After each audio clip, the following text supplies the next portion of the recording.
जिसने मन को जीत लिया है उसने पहले ही परमात्मा को प्राप्त कर लिया है, क्योंकि उसने शांति प्राप्त कर ली है। ऐसे मनुष्य के लिए सुख दुख, सर्दी गर्मी और मान अपमान एक से हैं। जो दान कर्तव्य समझकर बिना किसी संकोच के किसी जरूरतमंद व्यक्ति को दिया जाए वह सात्विक माना जाता है।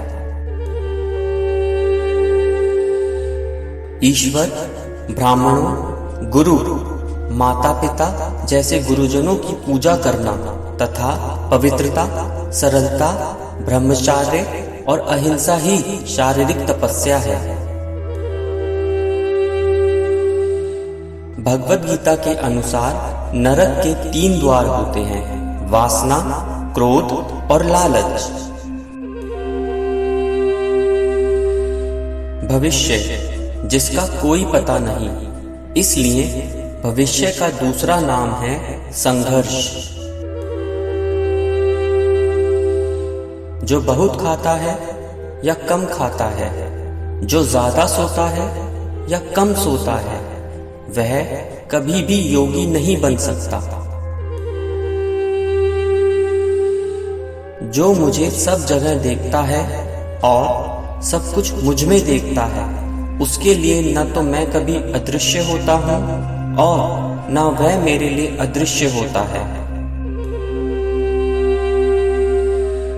मैं हर जीव के हृदय में परमात्मा स्वरूप स्थित हूँ। जैसे ही कोई किसी देवता की पूजा करने की इच्छा करता है, मैं उसकी श्रद्धा को स्थिर करता हूँ, जिससे वह उसी विशेष देवता की भक्ति कर सके।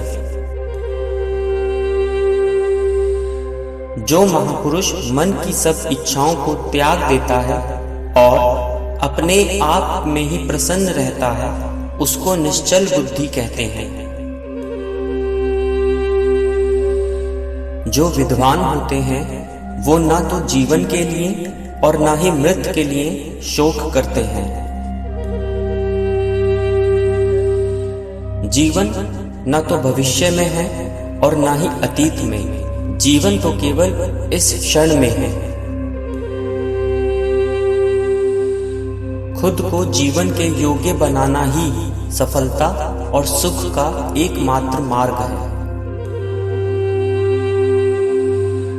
जो पुरुष सुख तथा दुख में विचलित नहीं होता और इन दोनों में संभाव रहता है, वह निश्चित रूप से मुक्ति के योग्य है। क्रोध से भ्रम पैदा होता है, भ्रम से बुद्धि व्यग्र होती है और जब बुद्धि व्यग्र होती है तब तर्क नष्ट हो जाता है और जब तर्क नष्ट हो जाता है तब व्यक्ति का पतन हो जाता है। जो सब प्राणियों के दुख सुख को अपने दुख सुख के समान समझता है और सबको समभाव से देखता है, वही श्रेष्ठ योगी है। विनम्र प्रार्थना, और ज्ञान पाने के लिए हमारे चैनल को सब्सक्राइब अवश्य करें और बेल आइकन दबा के ऑल सेलेक्ट करें। आपका आभार।